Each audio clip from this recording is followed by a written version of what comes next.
呪縛術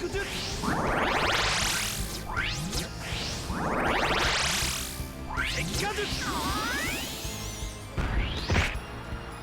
インキュバス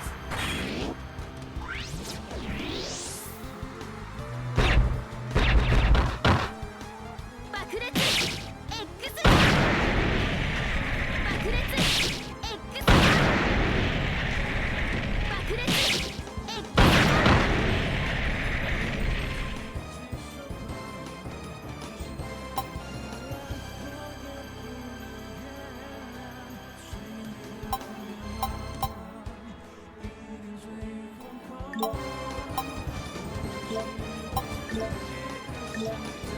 麻痺術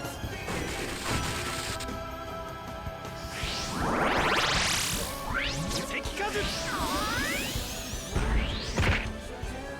フリーズ爆裂 X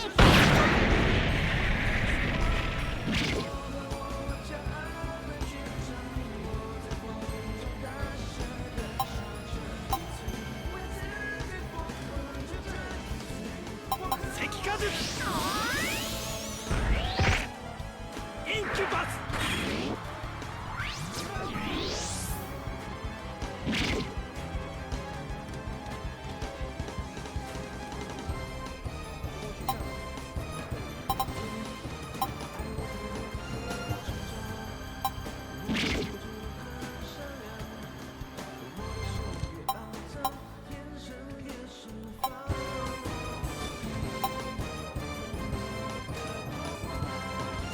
インキュバス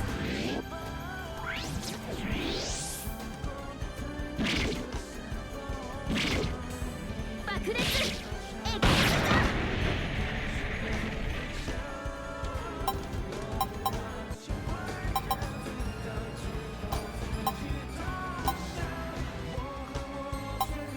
麻痺術石化術インキュバス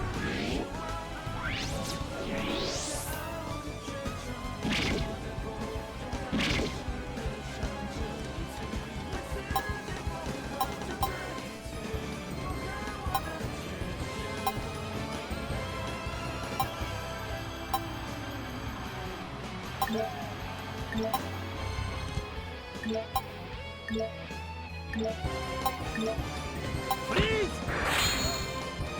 エクカジュ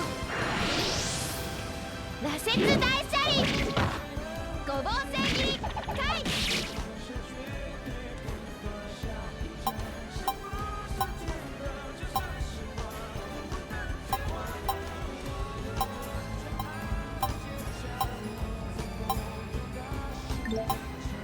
麻痺術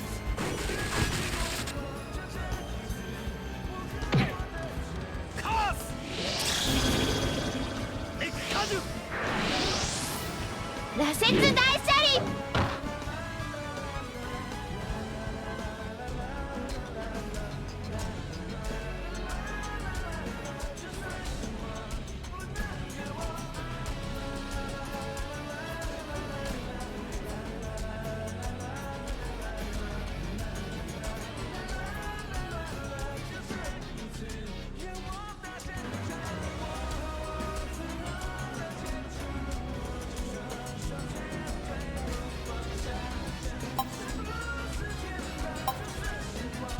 熱火銃爆裂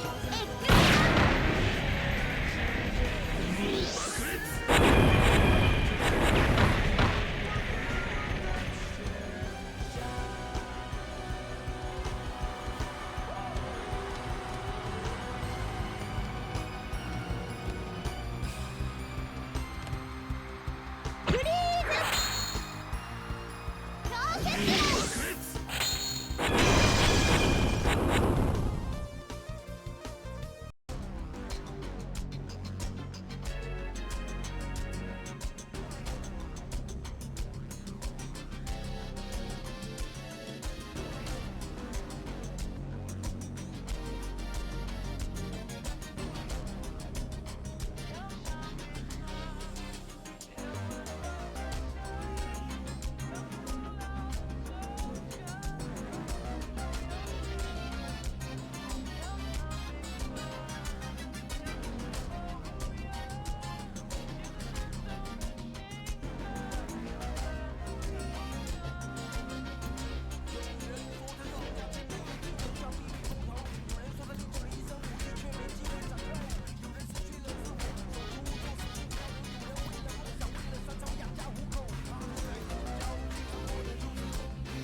五芒星切り回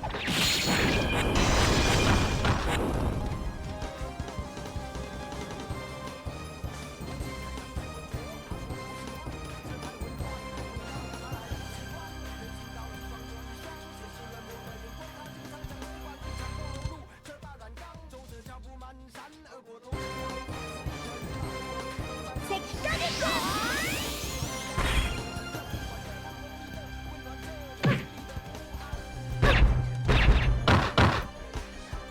熱火銃インキュバス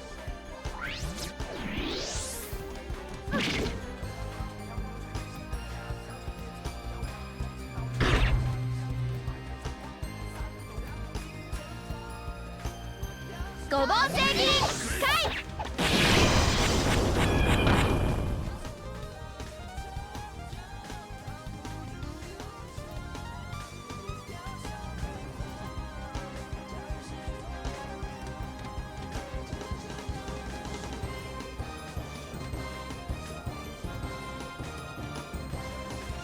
火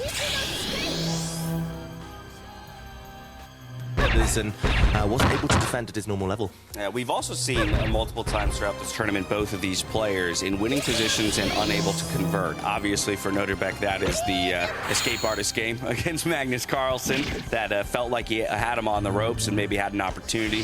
Magnus will never give you too many chances and ultimately did wiggle his way out of it. And for Jan Nepomniachtchi, again, I feel like I can recall a number of times we take a look at an eval bar and he's got a very solid advantage, and yet it slips away in the end. And look at that. What are the chances that Noterbeck and Maxime Vachier-Lagrave are still discussing their games from yesterday? Yeah, that was a seesaw match. Went up and down, and ultimately Maxime Vachier-Lagrave ended it really convincingly. But yeah, the top chess players in the world, we're stuck in the past. We're stuck in our own heads.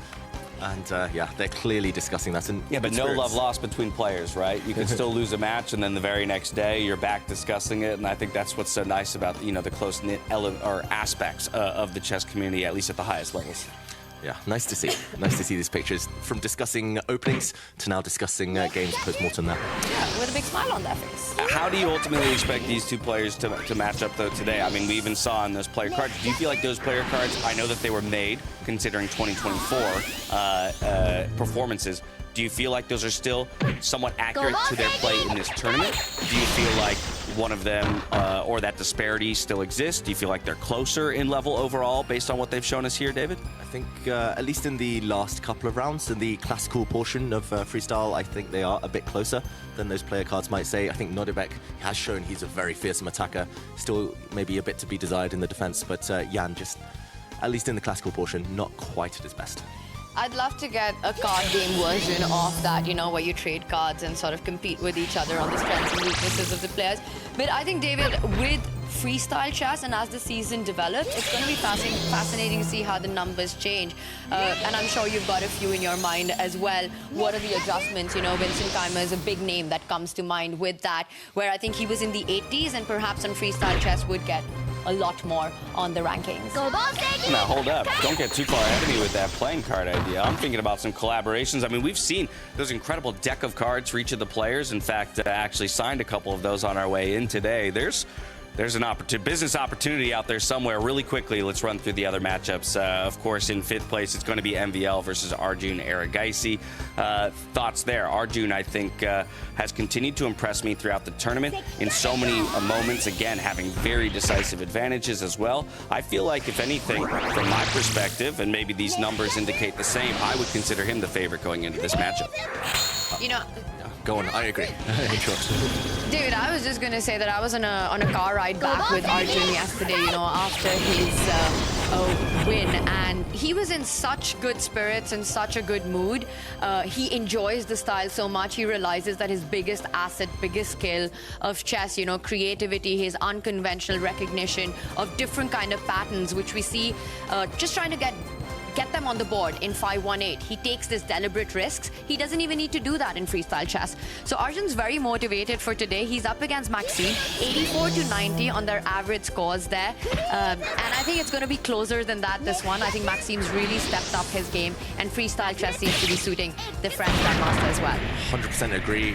Maxime Vachier-Lagrave, 2024, I think self-admittedly wasn't necessarily his best year, but so far this tournament, extremely impressive. Actually, despite the fact that they only fighting for those 5th and 6th spots, I do believe that these two have been maybe just these surprise packages, just in terms of how strong they've been in some of the games. And there you can see Arjun Erigaisi as well, making his long stroll into the playing hall just moments ago. Probably the lowest heart rate as ever, and as we would expect, calm, cool, and collected, entering into what will be his final bout for a 5th place finish. From here, we go to the 3rd place matchup. It's a rematch of our final from Weisenhaus 2025, Vincent Keimer versus Fabiano Caruana. Thoughts on this one? Do we get a repeat result? Is it going to be Vincent Keimer who does it again? A bit of a grudge match for Fabiano Caruana, right? He will try to get that revenge in today. I think Vincent, he's got so much to be proud of and feels so confident with his performance. Even here, losing out to Hikaru, no shame in that, absolutely. He's up against Fabi, a player that he took down in the finals, and what an epic battle that was. I think it's going to be a very motivated Fabi. He lost to Magnus yesterday, but I think he wants that revenge against Keimer. Yeah, and one thing I will mention in their Weisenhaus final, Fabiano did get quite unlucky with the position draw in his black game. pretty much had no chance there. Vincent, it took some impressive, powerful, energetic play to kind of get the first win and the decisive win of the final. But yeah, Fabiano will be extra motivated. You know that 89 that you've given Fabi on the average score, David? We need to have a conversation on that. I mean, the guy has been in the world top 3, top 5 for, I don't know, about a decade. A world championship challenger. You know, Magnus has said it. Perhaps his strongest rival of all times. And here he is at 89. Explain yourself. Out of all the player cards, this is the one that has riled people up. There is a video now on the Take YouTube channel, and Justice for Fabi is trending there. I appreciate it. David's a tough teacher. We can't go to the opening ceremony without retouching on the final matchup. It's Hikaru Nakamura versus Magnus Carlsen. It's El Clasico. It's what everybody in the chess world wanted. Just a final thought from each of you before we head to the stage. It's the ultimate showdown, and I can't wait to see how it unfolds. I think both players so determined, so motivated to get this win. You know, will we see Magnus sort of cement his legacy, or will we see Hikaru Nakamura triumph over his biggest rival? I think this first game is key. Hikaru needs to start strong. If he loses today, I don't really see him coming back, so we'll see. He does start with the black pieces. If he holds firm, he's got a great chance in this final. Okay, but yeah, already calling the importance of day one of the finals here is David Hal. Either way, we're set for a very exciting, decisive battle between these two top players. Again, it's what everyone in the chess world wanted. I can hear the hustle and the bustle of the venue kicking up behind me, so there's nothing left to do but to throw it over to our opening ceremony here for the final in Paris, France.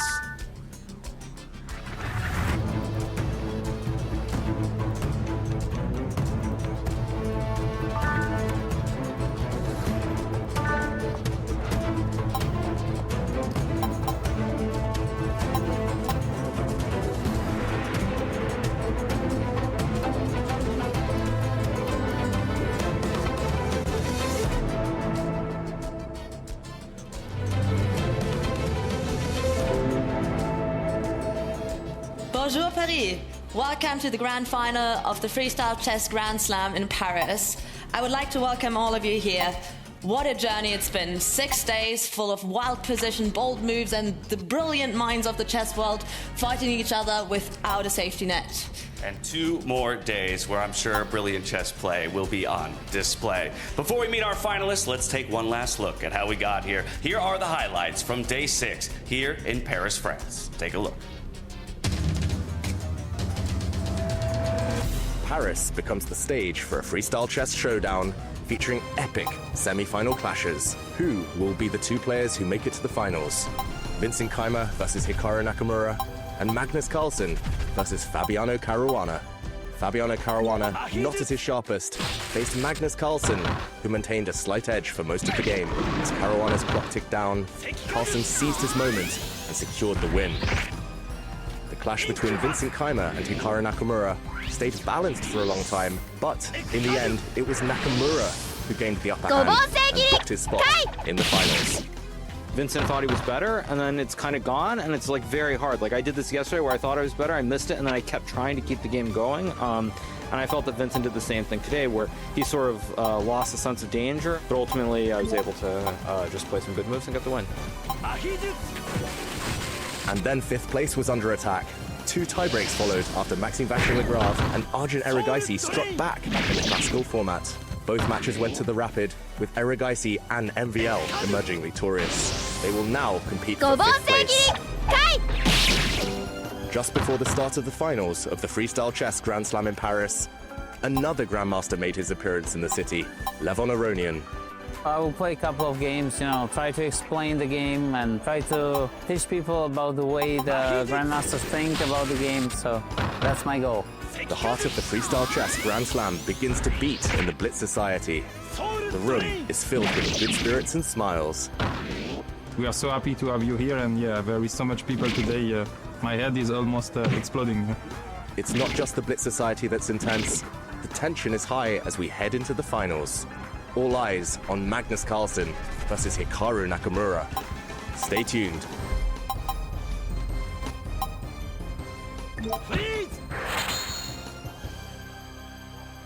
Ladies and gentlemen, we experienced mind-bending strategy, we experienced brutal blunders, and best of all, the most brilliant minds of the chess world. So, now it is time. I would like to introduce the finalists. He came in as a favorite, but nothing is guaranteed in freestyle chess. He survived all the positions we threw at him and prevailed. Amazing, and the absolute GOAT, I would like to welcome Magnus Carlsen on stage.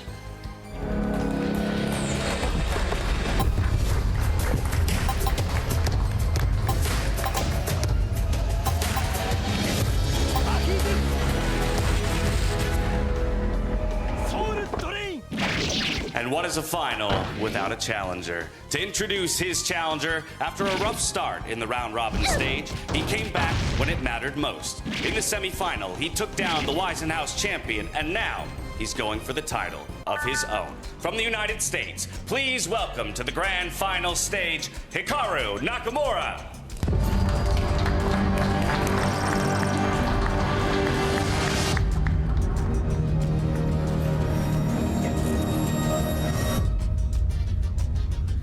Ladies and gentlemen, these are our amazing finalists of the Freestyle Chess Grand Slam in Paris. 2 players, 2 minds, 1 board will fight for the title of the Freestyle Chess Grand Slam champion in Paris. And now, all that stands between them is this match. We've seen them calculate under pressure, we've seen them improvise like artists and fight like warriors, and we hope to continue to see that. So, this is gonna be all about pure chess instinct, and may the best player win. Gentlemen, best of luck. You may take your seats. And as they take their seats, there is just one final step for us to take. That is, of course, the position lottery. So, James, should we make a bet? All week long, we've been predicting positions individually. How about we go odds or even? Okay, I'll take even. I'll take odds. What are we putting at stake?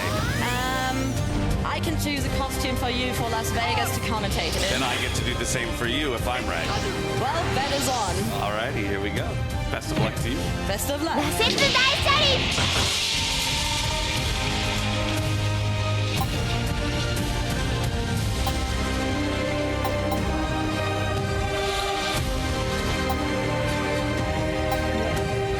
Position 103. Odd. Okay, the position is set. No more guessing. This is what we're playing for the first round of the finals. Every decision matters, every move counts. Players, please deliberate. And as a birthday gift for a very special historical chess player, Garry Kasparov, I would very much like to extend as a birthday gift from Freestyle Chess a wild card for the Las Vegas Grand Slam. Thank you very much, and good luck to all the players.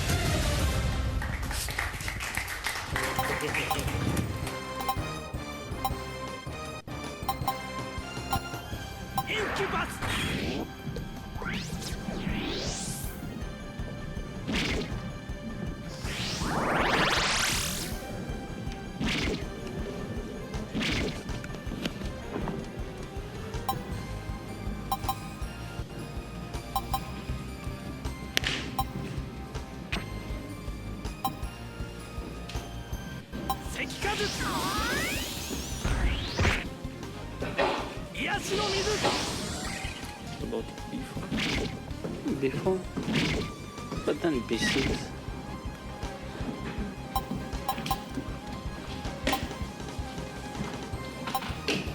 I would assume it's either G3 or G4.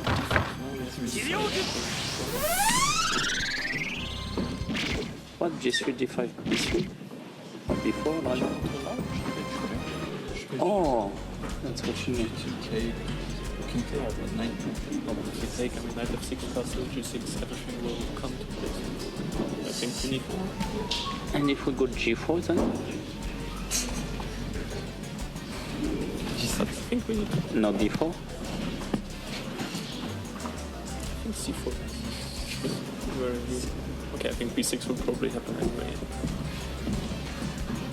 And then we can go D4.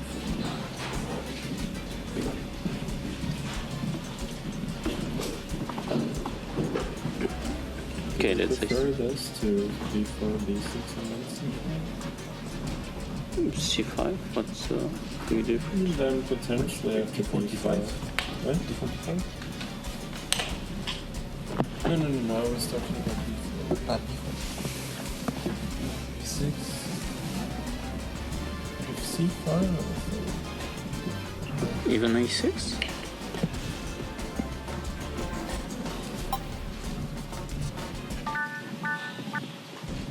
I'm not sure about this.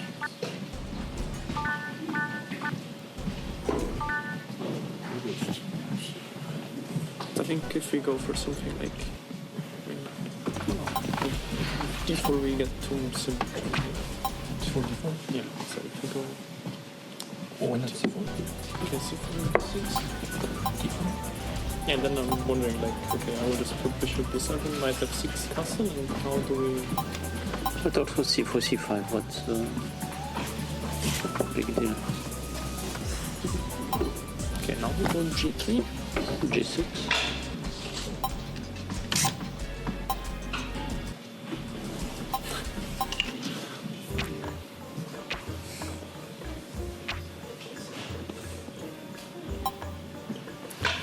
Can we get some quick D4?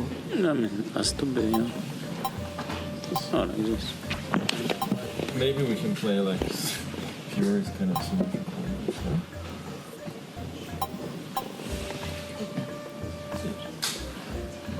Even. We play for very little, right? We play for very little. But why can we win knight F3 and we push D4? Why not immediately D4? Okay, take. Ah, you want to go rook H4? No. But I get B6.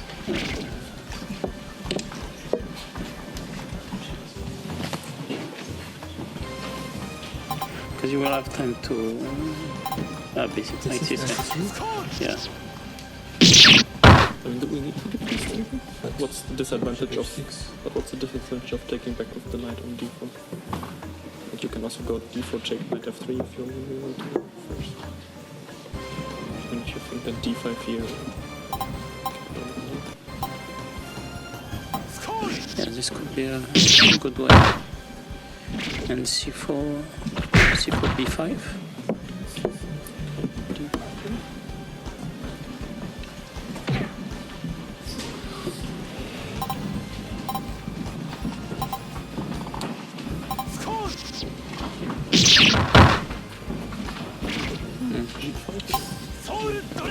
Knight F3. Knight F3, G4, yeah, it's not good. I don't even think I would just mind taking going G3 and C4, I mean, C4 should be the most logical. Maybe E3, okay, E3, but E3 just looks so wrong. E3, because you always trade and play D5. Yes. Okay, let's see. Okay, let's say B3. I want to play him. But that way, what is D4? Ah, you want? Okay, I see. No, no. Okay, you want to play for D4. No, I'm somewhat That's understood. Every game starts C4, so don't B6. Yeah. But okay, why can't it cheat D4? Oh, why can't play D4? Yeah, why can't actually D4 and then Queen D4, Queen H4 could be unpleasant. Yeah, okay. Yeah, this could be unpleasant, right? So maybe the knight C6. Mistakes history. A lot of mistakes were made. Yeah, I mean, why should I go G3, B6? But wait, actually, why not this one? Because my queen could go out the other way. Like That's true, that's true. Ah, you just want to go like Bishop G4 and Queen C8 or something. Bishop F5. Yeah, Bishop F5 is reasonable too. Might have, I don't know, knight F6. No, but I just want to finish development and slowly go E3, D4. Yeah, this feels a little bit... With my bishop queen G4, you're not really achieving E3 without some awkwardness at least. Yeah. That's true. Okay, maybe I could have included this. Let's just get this settled. And castle. Okay, sure. Take the same knight.